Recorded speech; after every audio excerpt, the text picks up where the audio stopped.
MS Music and Films present।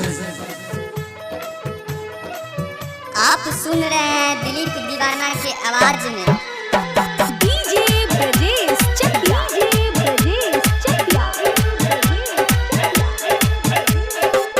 हमारा नामक मेहदी रचल के, हमारा नामक मेहदी रचल के, ऊ दूसरा से शादी कऽ लेलकै, ऊ दूसरा से शादी कऽ लेलकै।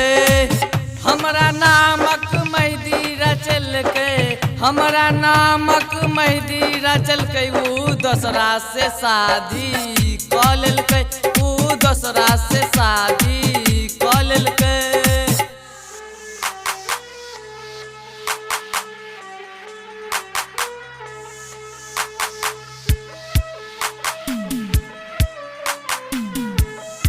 MS Music and Films उजान। डीजे ब्रजेश चकिया,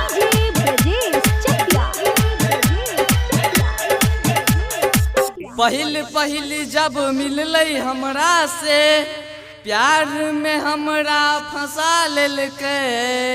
पहिल पहिल जब मिललै हमरा से, प्यार में हमरा फंसा लेलकै। मर जियै के वादा उ केलकै, मर जियै के वादा उ केलकै, उ प्यारो में हमरा फंसा लेलकै, उ प्यारो में हमरा फंसा लेलकै।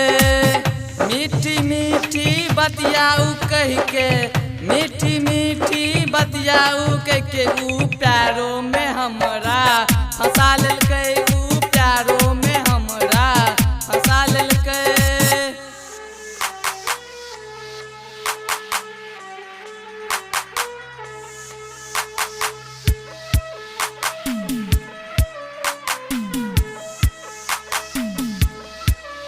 MS Music and Films उजान।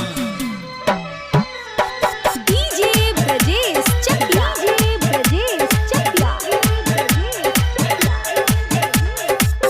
दिलीप दीवाना के बातों नहीं बूझा, उ प्यार में हमरा फंसा लेलकै।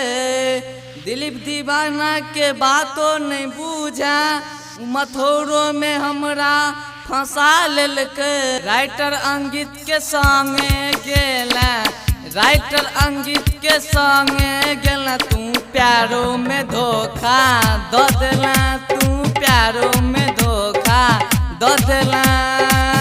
हमरा नामक मेहदी रचल के, हमरा नामक मेहदी रचल के, ऊ दूसरा से शादी कऽ लेलकै, ऊ दूसरा से शादी